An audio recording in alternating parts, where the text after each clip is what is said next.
If you want to elevate your horror movie from good to great, you have to get a few key elements just right. In my opinion, the most important one is tone. A dialed-in tone can be the difference between a cheap scare and a profound emotional scar that follows you home and keeps you awake at night.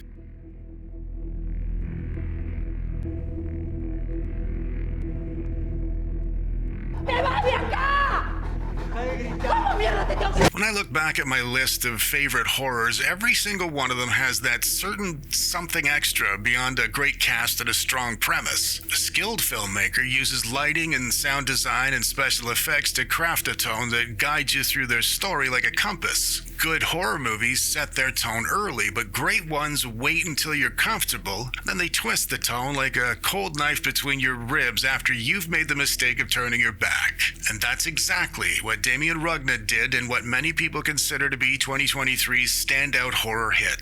Rugna's imagery is famously unnerving and off-putting in the very best of ways, but he's also a master of tone. He understands it so well, he used it to blur our perception in today's scene. Not with jump scares or loud music, but with a tonal betrayal so vicious it made my jaw drop. He managed to darken a film that was already jet black using tone and a single potent, ghastly event that'll stay in your head long after the runtime, even if you're a casual horror fan. But if you're partial to seeing things through a critical eye, I'm going to show you how Rugna's tone plays a key role in distracting you from seeing the true evil in this movie. And trust me, folks, it is not what you're thinking. In order to feel its full impact, I will quickly recap the events leading up to today's scene.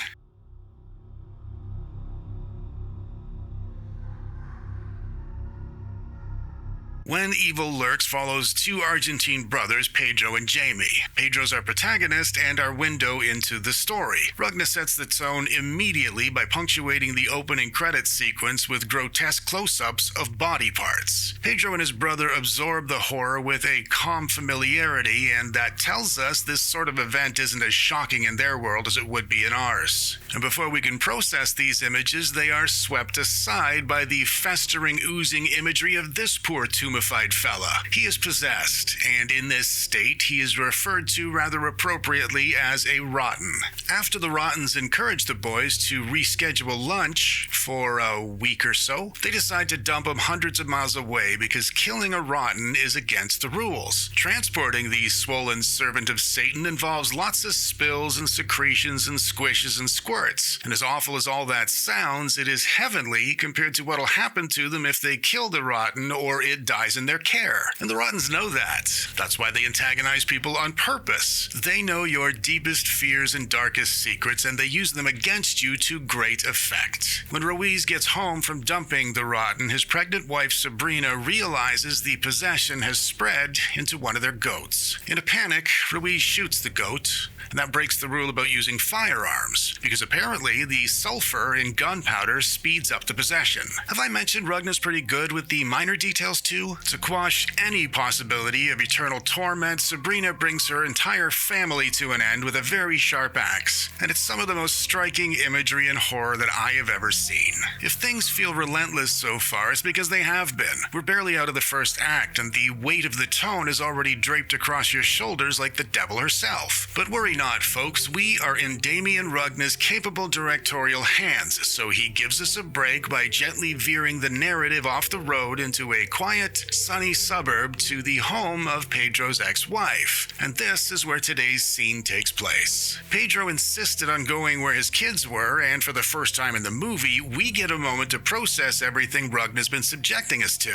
His ex-wife's home is bright and airy and modern, in stark contrast to the blood and bisections and bleach white bloated bodies still haunting our senses from 5 minutes ago. When the current man of the house pauses at the door, Pedro springs into action because because he has a plan to make everything right and nothing is going to get in his way.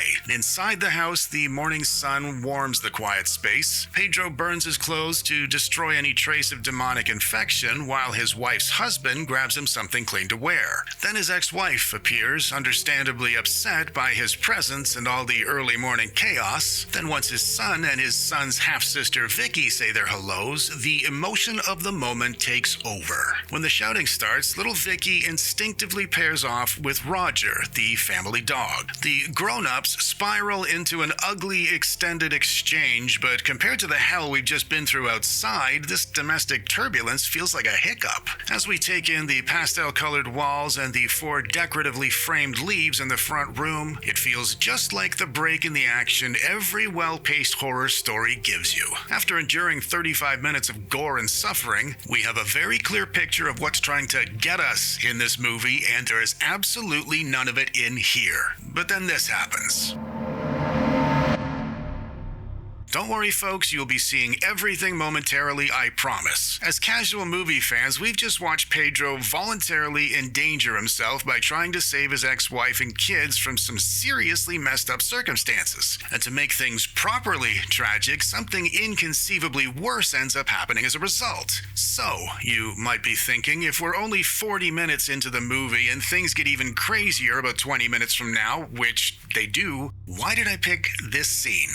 While the tone's been perfectly hopeless and brutal so far, and more than enough to earn the film its Rotten Tomatoes accolades and general wide acclaim, I would argue the tone has also distracted us from being able to see the real evil at play here. Now, I'm not going to give away what it is just yet, but I will say it's in this house with us, and it is not the dog. Let me walk you through some of the details the seeping gashes and gaping axe wounds might have caused you to miss. Here, this will hopefully buy me a minute or two with some of my favorite little sickos. When you obsess over a film with a pen and a paper, you start catching things, like how the police commissioner and his deputy and even Pedro's neighbor Ruiz all hated Pedro before this story even started. And after listening to everything his wife screamed into his face, we also know he's a terrible absent father and that kind of abusive husband with an active restraining order forbidding him from coming near the house or his children. Now, of course, you can argue people say terrible things to each other in fights, but Pedro's response, or his lack of response, tells us she's telling the truth. And if that's not enough, just look at how he interacts with people in this story. Would you scream at an aging woman destroyed by the state of her son for asking a simple question? Every adult in this story beyond his immediate family finds Pedro unbearable. He knows that, and that knowledge is fueling his actual character motivation. Every time he stopped to ponder, he was assuring himself he could alter everyone's perception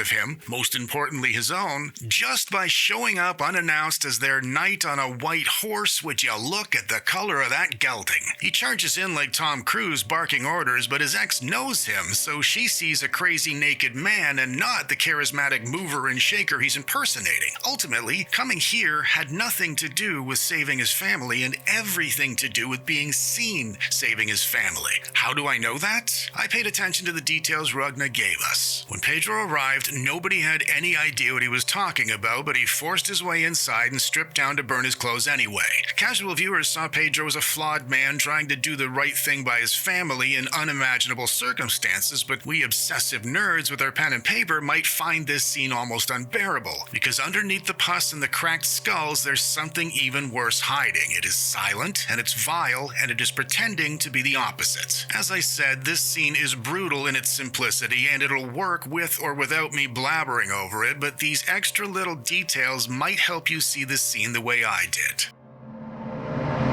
This image is pure innocence and loyalty. These two souls are untouched by the ugliness outside in the world. They've grown up together, and as far as the dog is concerned, they're from the same litter. The family wanted this exact bond. It's why they bought a French Mastiff. They are wildly expensive because they are bred for this level of deep connection. As the yelling escalates, Pedro takes his eyes off Vicky to defend his ego, but we don't. And we recall how he brushed both the kids aside just moments ago, proving they are not his priority. Meanwhile, the dog is focused on protecting his little sister, and that is endearing to us. Just for a moment, like any good painting, this image distracts us, and it muffles the shouting.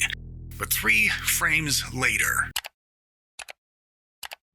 before our eyes can register it, our guts know Rugness tricked us. He drowned us in blood and chaos for the first third of the movie, and then he took us somewhere quiet to let us breathe. And when we did, he twisted the cold knife between our ribs. Pedro's too busy playing hero to notice the dog's shoulders drop.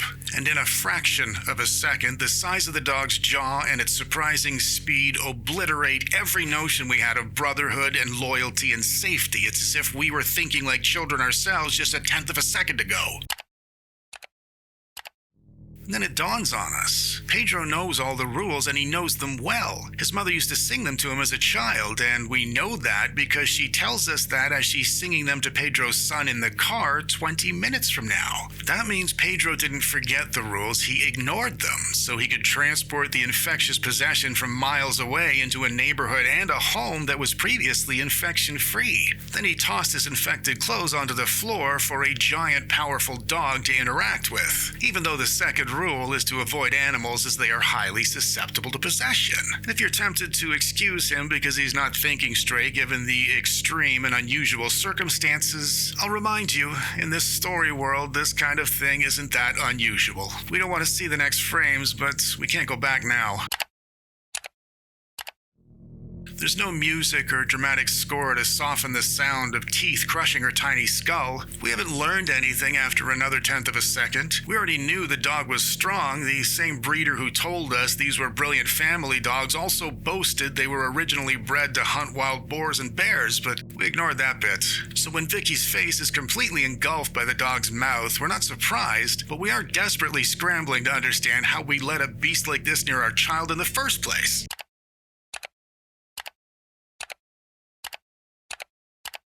And then, just a few frames later, the true depth of our mistake is undeniable, as Vicky's little hand grabs the beast's ear for balance, thinking it's her dog, Roger.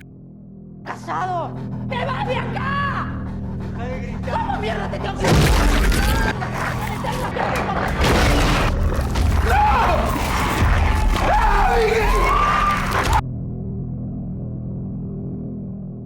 But it's not. It's a manifestation of the real evil in this story. The evil of a man who put his pride and his ego above everything and everyone else. If Pedro's priority was safety, he wouldn't have risked coming to this house at all. They might all still be alive. But of course, those of us obsessively watching frame by frame with a pen and paper knew they wouldn't survive Pedro's visit either way. We knew it the moment we saw those 4 framed leaves on the wall. Because they're all dead. Duh.